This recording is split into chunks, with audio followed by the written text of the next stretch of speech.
Hello, Assalamualaikum viewers. Welcome to the Backbone Presence lecture number 6 unit number 1. So এই ইউনিটে basically আমরা যেটা cover করতে যাচ্ছি সেটা হচ্ছে ব্যবস্থাপনা কি, ব্যবস্থাপককে, ব্যবস্থাপনার মৌলিক উপকরণগুলো কি এবং আরো কিছু বিস্তারিত জানতে।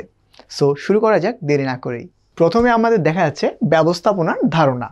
ব্যবস্থাপনা জিনিসটা কি, বাস্তব জীবনে ব্যবস্থাপনা প্রয়োগ কোন কোন জায়গায় আছে এবং ব্যবস্থাপনা জিনিসটা আমরা কেন শিখব সে সম্পর্কিত যাবতীয় জানতে আজকের লেকচারটা খুবই গুরুত্বপূর্ণ। প্রথমে চলে আসি ব্যবস্থাপনা, যেখানে লেখা আছে ম্যানেজমেন্ট।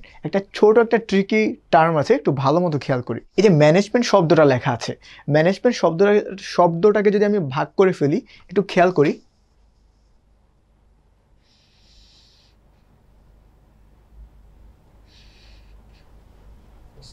আমি এটাকে 3 ভাগে ভাগ করেছি। প্রথমটা ম্যানেজ, এরপরটা ম্যান, এরপরটা টি। খেয়াল করি, ম্যানেজ শব্দের অর্থ হচ্ছে ব্যবস্থা করা, কাউকে বুঝিয়ে ফেলা, কাউকে ম্যানেজ করা। আর ম্যান শব্দের অর্থ হচ্ছে মানুষ। আর টি শব্দের অর্থ হচ্ছে এখানে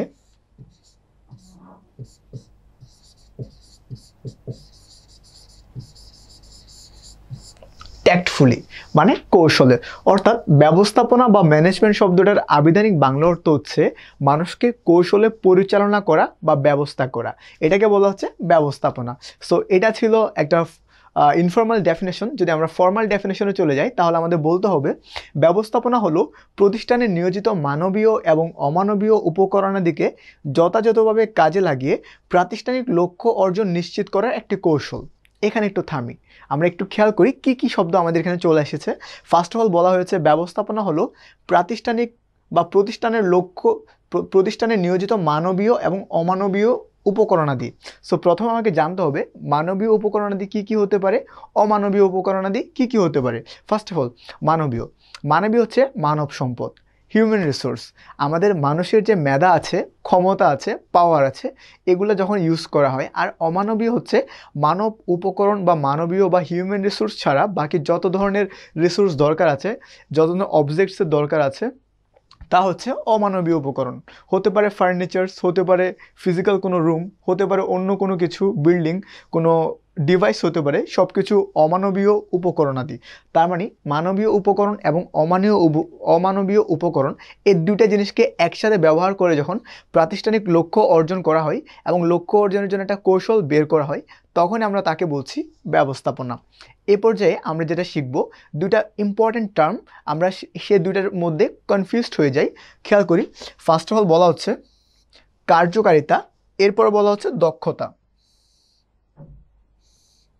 খেয়াল করি, কার্যকারিতার ইংরেজি শব্দ হচ্ছে ইফেক্টিভনেস এবং দক্ষতার ইংরেজি শব্দ হচ্ছে এফিসিয়েন্সি। এখন আমরা একটু খেয়াল করব কার্যকারিতা কি, দক্ষতা মানে কি। প্রথমে চলে আসি কার্যকারিতা।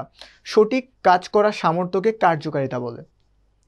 সঠিক কাজ করার ক্ষমতা, তার মানে আমার অনেকগুলো কাজ আছে, কোন কাজটা আমি প্রথমে করব, সবচেয়ে অ্যাকুরেট কোনটা, কোন মেথডটা সবচেয়ে বেস্ট মেথড, এই জিনিসটা সিলেক্ট করা হচ্ছে কার্যকারিতা। আর একটা কথা হচ্ছে দক্ষতা মানে হচ্ছে সঠিকভাবে কাজ করার সামর্থ্য। তার মানে আমি যে কাজটা করব সেটা সঠিকভাবে করতে হবে।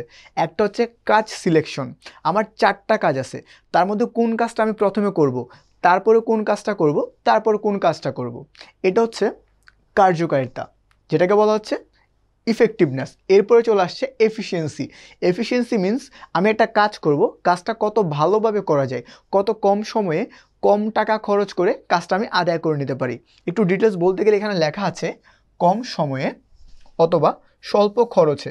তার মানে কম সময়ে এবং স্বল্প খরচে কাজ করার যে সামর্থ্য আছে তাকে বলা হচ্ছে দক্ষতা। এর পরের স্লাইডে যেটা বলা আছে ব্যবস্থাপনার ক্ষেত্রে বিবেচ্য 4P। আমরা যারা মার্কেটিংয়ে 4P পড়েছি, প্রোডাক্ট, প্লেস, প্রাইস, প্রমোশন, এখানে খেয়াল করি ব্যবস্থাপনার ক্ষেত্রে 4P আছে। একটু খেয়াল করি চারটা পি কী হতে পারে। ফার্স্ট অফ অল বলা হচ্ছে প্রোডাক্টিভিটিকে বলা হয় উৎপাদনশীলতা মানে হচ্ছে আমি কি পরিমাণ ইনপুট ব্যবহার করে কি পরিমাণ আউটপুট পাবো, তাকে বলা হচ্ছে উৎপাদনশীলতা। এরপর বলা হচ্ছে পিপল মানে হচ্ছে মানব সম্পদ, শ্রমিক কর্মী বা হিউম্যান রিসোর্স, যাদের ব্যবহার করে প্রাতিষ্ঠানিক লক্ষ্য অর্জন করা হয়। এর পরের উপকরণের নাম হচ্ছে প্রফিট। লভ্যাংশ বা মুনাফা। আমি একটা বিজনেসে ইনভেস্ট করেছি, ডেফিনেটলি আমার একটা ইন্টেনশন থাকবে প্রফিট মোটিভ। আমি বিজনেসে কেন বিনিয়োগ করব? আমার একটা প্রফিট লাগবে। প্রফিটের উদ্দেশ্য ছাড়া কেউ কখনো কোনো একটা সেগমেন্টে বিনিয়োগ করবে না। এরপরে যেটা বিবেচ্য বিষয় সেটা হচ্ছে পাবলিক রেসপন্সিবিলিটি, মানুষের প্রতি দায়িত্ব পালন। আমি যে বিজনেস করছি আমার শুধুমাত্র প্রফিট মোটিভ হলে হবে না, সাথে সাথে আমার মাথায় রাখতে হবে, আমার একটা ফিলোসফি হওয়া উচিত, আমি সমাজের মানুষ হিসাবে সমাজের যে চাহিদা আছে চাহিদা পূরণ করছি।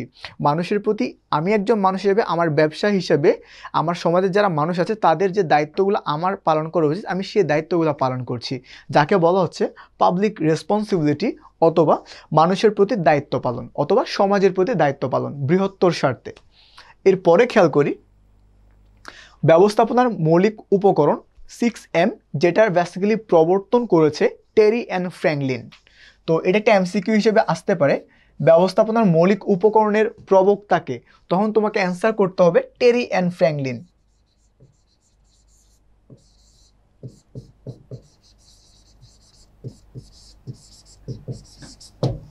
টেরি অ্যান্ড ফ্র্যাঙ্কলিন। সো একটু দেখে নেওয়া যাক এখানে যে 6টা এলিমেন্টস আছে সেগুলা। প্রথম বলা হচ্ছে উপাদান, মানে যে এলিমেন্টসগুলো আছে সেগুলা মানুষ, যন্ত্রপাতি, মালামাল, অর্থ, বাজার, পদ্ধতি। এবার খেয়াল করি প্রত্যেকটা শব্দের ইংরেজি প্রতিশব্দগুলা। ম্যান, মেশিন, ম্যাটেরিয়াল, মানি, মার্কেট, মেথড। এখন খেয়াল করি কেন এটাকে 6M বলা হয়। প্রত্যেকটা এলিমেন্টের প্রথম শব্দটা একটু খেয়াল করি, এম। এখানেও এম, এবং খেয়াল করলে দেখা যাবে প্রত্যেকটা শব্দের প্রথম অ্যালফাবেটটা এম দিয়ে শুরু হয়েছে। সেজন্য এই 6টা শব্দকে সংক্ষেপে বলা হচ্ছে 6M, যেটা প্রবক্ত টেরি অ্যান্ড ফ্র্যাঙ্কলিন। এরপর আমরা চলে যাব ব্যবস্থাপক কে, who is manager. Manager is someone who manages anything. তার মানে ব্যবস্থাপক হলো এমন একজন ব্যক্তি যে কিছু কাজ, কিছু প্রজেক্ট, কোনো একটা দায়িত্ব সে প্রপারলি ম্যানেজ করতে পারে, পরিচালনা করতে পারে। এখন আমরা একটু খেয়াল করি ব্যবস্থাপক এমন একজন ব্যক্তি যিনি ব্যবস্থাপকীয় কার্যাবলী সম্পাদন করার জন্য মূলত দায়ী থাকেন। তার মানে ব্যবস্থাপকীয় কার্যাবলী যত ধরনের আমাদের ম্যানেজারিয়াল অ্যাক্টিভিটিস আছে সবগুলো হ্যান্ডেল করার জন্য, সবগুলো প্রপারলি অপারেট করার জন্য যে মানুষটা দায়িত্বপ্রাপ্ত হন তাকে বলা হচ্ছে ব্যবস্থাপক। এরপর খেয়াল করি ব্যবস্থাপক বেসিক্যালি কিছু রোল প্লে করতে হয় একটা প্রতিষ্ঠানের। কত ধরনের রোল প্লে করতে হয়, কী হিসেবে ব্যবস্থাপককে রোল প্লে করতে হয় আমরা একটু ডিটেলস জানবো। প্রথমে চলে আসি, ব্যবস্থাপকের বেসিক্যালি 3 ধরনের ভূমিকা পালন করতে হয়। প্রথমটার নাম হচ্ছে আন্তঃব্যক্তিক, এরপরটার নাম হচ্ছে তথ্যমূলক ভূমিকা, এরপরে বলা হচ্ছে সিদ্ধান্ত গ্রহণকারীর ভূমিকা। একটা ব্যবস্থাপককে আন্তঃব্যক্তিক অ্যাজ এ পার্সন, তার যে একটা পার্সোনালিটি আছে সে পার্সোনালিটির সাইড থেকে তাকে একটা ভূমিকা পালন করতে হয়। তারপর বিভিন্ন তথ্য প্রচার করে, তথ্য সংগ্রহ করে এবং তথ্য ডিসেমিনেট করে বিভিন্ন ভাগে তথ্য রিলেটেড একটা ভূমিকা তাকে পালন করতে হয়, তথ্য সম্পর্কিত। আবার ভূমিকা পালন করতে হয় ডিসিশন মেকার হিসাবে, তাকে বিভিন্ন ক্রুড এবং গুরুত্বপূর্ণ ডিসিশন তাকে নিতে হয়। এবার আমরা জেনে নেই, প্রথমে বলা হচ্ছে আন্তঃব্যক্তিক ভূমিকা। যখন একটা ব্যবস্থাপককে আন্তঃব্যক্তিক ভূমিকা হিসেবে ভূমিকা পালন করতে হয় তখন তাকে প্রথমত মুখ্য ব্যক্তির ভূমিকা পালন করতে হয়। একজন ব্যবস্থাপক একজন মুখ্য ব্যক্তি, তিনি যা ডিসিশন নিচ্ছেন সেটাই ডিসিশন। তিনি ভুল ডিসিশনও নিতে পারে, সঠিক ডিসিশনও নিতে পারে। এক্ষেত্রে ব্যবস্থাপককে মুখ্য ব্যক্তির ভূমিকা হচ্ছে তিনি বেসিক্যালি ডিসিশন মেকার, আর উনি যে ডিসিশনটা নিয়েছে যারা ওনার অধস্তন আছে তারা তার ডিসিশনটা মেনে নিতে বাধ্য এবং সে অনুযায়ী কাজ করতে বাধ্য। এরপর বলা হচ্ছে নেতার ভূমিকা, তাকে মাঝে মধ্যে লিড দিতে হয়, নেতৃত্ব দিতে হয়, নেতৃত্ব করতে হয় এবং তাদের যে প্রাতিষ্ঠানিক লক্ষ্য আছে সে লক্ষ্যে অর্জনের জন্য তাকে সবসময় কাজ করে যেতে হয়, তাকে সবসময় ডিরেকশন দিতে হয়, আদেশ দিতে হয়, উপদেশ দিতে হয়, এগুলা। এরপর চলে আসে সংযোগ রক্ষাকারীর ভূমিকা, বিভিন্ন বিভাগ, উপবিভাগ এবং ব্যক্তির মধ্যে কানেক্টিভিটি মেনটেন করার জন্য একজন ব্যক্তিকে ভূমিকা পালন করতে হয়, যাকে বলা হচ্ছে আন্তঃব্যক্তিক ভূমিকা। এরপর চলে আসি তথ্যমূলক ভূমিকা, ওনাকে বেসিক্যালি 3 ধরনের ভূমিকা পালন করতে হয় তথ্যের ক্ষেত্রে। ফার্স্ট অফ অল তথ্য সংগ্রহকারী, is a collector of information. এরপর বলা হচ্ছে তথ্য বিতরণকারী, ইজ দ্য ডিসেমিনেটর, যে তথ্য বিতরণ করে, ডিস্ট্রিবিউটর। এরপর বলা হচ্ছে মুখপাত্রের ভূমিকা, তথ্যের ক্ষেত্রে তথ্যের বেসিসে কোনো একটা জিনিসকে বলা, ডিসক্রাইব করা, অ্যানালাইসিস করা, এক্ষেত্রে তিনি ভূমিকা পালন করছে মুখপাত্রের ভূমিকা, স্পোক্স পারসন। এরপর বলা হচ্ছে সিদ্ধান্ত গ্রহণকারী ভূমিকা, তার মানে প্রত্যেকটা ব্যক্তিকে সিদ্ধান্ত নিতে হবে। উনি এই ক্ষেত্রে সিদ্ধান্তকারী হিসাবে একজন ব্যবস্থাপক উদ্যোক্তার ভূমিকা পালন করে। তারপরে সমস্যা মোকাবেলাকারীর ভূমিকা পালন করে, সম্পদ বন্টনকারীর ভূমিকা পালন করে, মধ্যস্থতাকারীর ভূমিকা পালন করে। তার মানে একজন ব্যবস্থাপনার ক্ষেত্রে একটা ব্যবস্থাপককে 3 ধরনের রোল বেসিক্যালি প্লে করতে হয়, যেটা আমরা এতক্ষণ দেখলাম: আন্তঃব্যক্তিক ভূমিকা, তথ্যমূলক ভূমিকা এবং সর্বশেষ সিদ্ধান্ত গ্রহণকারী ভূমিকা। সো পরবর্তী স্লাইডে দেখা যাচ্ছে ব্যবস্থাপনার মৌলিক উপকরণগুলো, যেগুলো আমরা প্রিভিয়াস স্লাইডে পড়েছি। সো বন্ধুরা, এই ইউনিট থেকে আমরা বেসিক্যালি যেটা শিখেছি আমরা আবার একটু রিক্যাপ করছি। প্রধানত আমরা যেটা শিখেছিলাম সেটা হচ্ছে ব্যবস্থাপনার ধারণা, কার্যকারিতা এবং দক্ষতার মধ্যকার পার্থক্য, ব্যবস্থাপনার ক্ষেত্রে 4P কি, এরপরে জেনেছি ব্যবস্থাপনার মৌলিক উপকরণ কি কি ছিল। 6টা বেসিক মৌলিক উপকরণ ছিল, যেটাকে আমরা 6M বলেছি। এরপরে আমরা শিখেছি ব্যবস্থাপক কি, এবং সর্বশেষ আমরা শিখেছি ব্যবস্থাপকের ভূমিকা। ধন্যবাদ এতক্ষণ আমাদের সাথে থাকার জন্য।